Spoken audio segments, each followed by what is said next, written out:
मंचावर उपस्थित असलेले सर्व मान्यवर, या ठिकाणी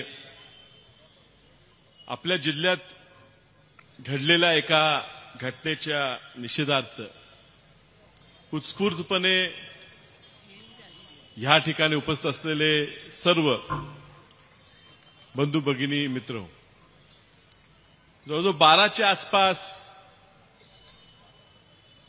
लोकशाही अण्णाभाऊ साठेंच्या पुतळ्याजवळ आपण जमलो. तिथून सुरुवात केली. जवळजवळ 1.5-2 तासाची पदयात्रा करून ह्या ठिकाणी सभेला सुरुवात केली. आताच आव्हाड साहेबांनी सांगितलं जवळजवळ 3-4 तास सभा चालली आहे तरी लोक अजून आले नाहीत. मला मधल्या थोड्या वेळेत आमच्या कारखान्याची जनरल बॉडीची सभा होती, त्या ठिकाणी जावं लागलं. आणि त्यामुळे कुणाच्या मनात असा विचार असेल की विशाल पाटील कुठे गेले तर ती शंका नसेल. मी या ठिकाणी आलेलो आहे त्याचं कारण मी कुणासाठी आलो, मी राजराम बापूंकडे बघून आलो, मी कुसुमताईंकडे बघून आलो. पण तुम्हाला इतिहास माहिती आहे, तुम्हाला संघर्ष माहिती आहे. ह्या जिल्ह्याने राजकीय संघर्ष खूप बघितलेले आहेत. वसंतदादांचा आणि राजराम बापूचा कदाचित नवीन पिढीला जुना इतिहास माहित नसेल, पण कधीतरी त्या विधानसभेच्या प्रोसिडिंग जर वाचल्या, डिबेट्स जी चर्चासत्र झाले त्याचे जर तुम्हाला लेख मिळाले तर वाचावेत. वैचारिक एवढा मोठा मतभेद होता. आज राजराम बापू जाऊन 40-50 वर्ष झाले, वसंतदादा जाऊन 40 वर्ष होत आहे. अजूनही कदाचित तो वैचारिक वाद आहे. तिसरी पिढी आली तरी आम्ही लढतोय, आमच्यात संघर्ष आहे, मी नाकारणार नाही. या ठिकाणी तुम्ही जयंत पाटील साहेबांच्या प्रेमासाठी आलेला आहे. मंचावर बसलेले भरपूर लोक जयंत पाटील साहेबांच्या प्रेमासाठी आलेले आहेत. तुमच्या मनात जे साहेबांबद्दल प्रेम आहे ते कदाचित माझ्या मनात नसेल. आम्ही संघर्ष पाहिलेला आहे. राजराम बापू आणि वसंतदादांची गोष्ट दिलीप तात्याने या ठिकाणी सांगितली. पण बापूंच्या निधनानंतर वसंतदादांनी सांगितलं की बापू गेले, वाद संपला. वैचारिक वाद होता तो संपला. आम्ही सुद्धा संपवायचा प्रयत्न करतो. कदाचित राजकीय वैचारिक वाद आमचा चालू राहील, पण ज्या वेळेला आमचा राजकीय शत्रू म्हणून आम्ही जयंत पाटील साहेबांकडे बघतो, काही खोटं नाही, पण आपल्या शत्रूबद्दल सुद्धा, आपल्या शत्रूच्या मातेबद्दल सुद्धा असं ऐकून घेण्या एवढं आमच्यावर वाईट संस्कार झालेले नाहीत. म्हणून पहिला निषेध मी केला आणि मी सांगितलं हा कोण व्यक्ती आहे, हे जी नेमकी वैचारिक मूळ काय आहेत. 19ची लोकसभा माझ्या विरोधात लढली. कुणीतरी म्हणते, चर्चा करते, माझ्याहून कमीच मतं पडली.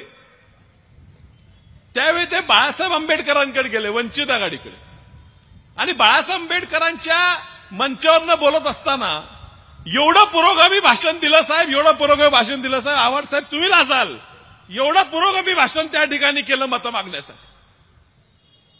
किती वैचारिक भाषण केलं. शाहू फुले, आंबेडकर, अहिल्यादेवी होळकर सगळ्यांची नावं घेतली, अजूनही घेतात. आणि ह्या ठिकाणी आमदार झाल्यावर ह्याच ठिकाणी सभा झाली, लई लांब नाही, ह्याच ठिकाणी सभा झाली. आणि ह्या ठिकाणी सभा होत असताना युटर्न, म्हणजे एवढ्या लवकर माणूस एवढा पलटी मारू शकतोय मला कळलं नाही. मलाही आश्चर्य वाटलं, एवढा युटर्न.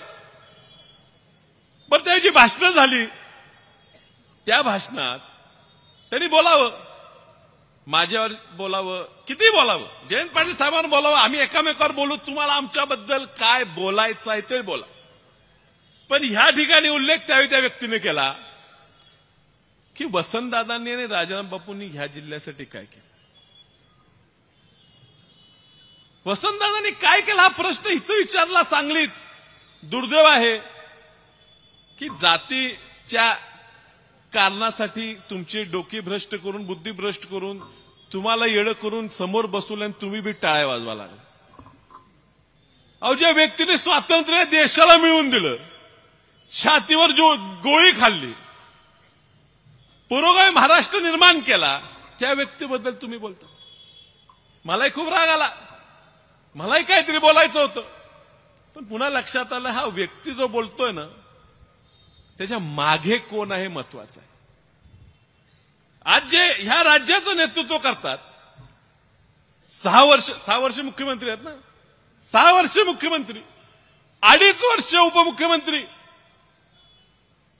आणि वसंतदादांनी जे केलं, राजाराम बापूंनी जे केलं, यशवंतराव चव्हाण साहेबांनी जे केलं, जे दूरगामी निर्णय घेतले, मी उल्लेख केला. शिक्षणासाठी वसंतदादांनी त्यावेळेला इंजिनियर पोरं आपल्या गरिबाची झाली पाहिजे म्हणून धोरण केलं. आजही परदेशात सुद्धा त्या मायक्रोसॉफ्ट, इंटेल, AI आज नवीन नवीन याला त्या ठिकाणी काम करणारी पोरं आज महाराष्ट्रातल्या गरिबाची पोरं त्या ठिकाणी, ती जात बघून नाही, प्रत्येक जातीची पोरं त्या ठिकाणी शिकतात. ही धोरण आणलं म्हणून, पाणी अडवा पाणी जिरवा धोरण आणलं. पण आता ह्यांच्या विरुद्ध बोलायची गरज का पडली? कारण तुम्ही 8.5 वर्ष मुख्यमंत्री उपमुख्यमंत्री राहून सुद्धा एकही ह्या राज्याच्या फायद्याचा निर्णय तुम्हाला घेता आला नाही.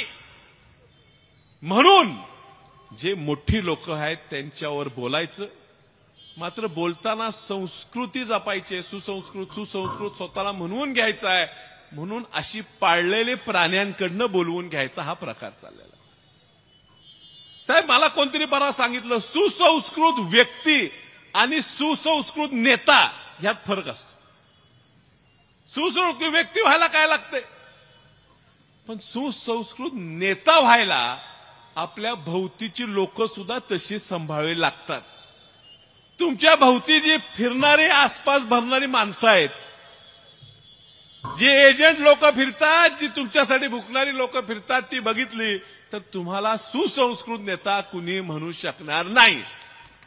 आणि म्हणून आज आलेलो आहे ना, आमच्या सगळ्यांच्या, तुमच्या सगळ्यांच्या भावना कुठेतरी आपण एक आलं पाहिजे. मला काल कोणतरी एक स्टोरी सांगितली, गोष्ट सांगितली की कौरवांचं आणि पांडवांचं भांडण चालू होतं, युद्ध चालू होतं, आणि गंधर्वाच्या चित्रसेनानं हस्तिनापूरवर हल्ला केला. आणि हस्तिनापूरवर हल्ला केल्यावर कौरव आणि पांडव एकत्र आले आणि त्या चित्रसेनाचा पराभव करून हस्तिनापूर सुरक्षित ठेवलं. आता पुन्हा नंतर भांडले, परत महाभारत घडलं. तर आता शशिकांत शिंदे तुम्ही आहे, तुम्ही आता अध्यक्ष आहे, आमचं महाभारत कदाचित आमच्या जिल्ह्याचं चालूच राहणार, हे पुढे राहणार. साहेब कधी कधी आमचा करेक्ट कार्यक्रम करायचा प्रयत्न करणार, हे आम्हालाही माहित आहे. माहिती, हा पुरोगामी विचार टिकवायचा आहे म्हणून आम्ही एकत्र आलेलो आहे. कुणाच्या वाढ व्हायला लागले म्हणजे आम्हाला जरा सुद्धा वाईट वाटत नाही. हा जिल्हा, हे राज्य चुकीच्या दिशेनं चाललंय हे जो वाईट वाटते, म्हणून आम्ही सगळे एक आलेलो आणि आम्ही एक राहणार. खूप बोलायचं आहे, मात्र जरा मी उशीर आल्यामुळे मला नंतर तुमच्या प्रमुख वक्त्यांच्या नंतर बोलावं लागलं, याबद्दल तुमची क्षमा मागतो आणि लवकर माझं भाषण आटोपतं घेऊन आपल्या सगळ्यांची रजा घेतो. नमस्कार.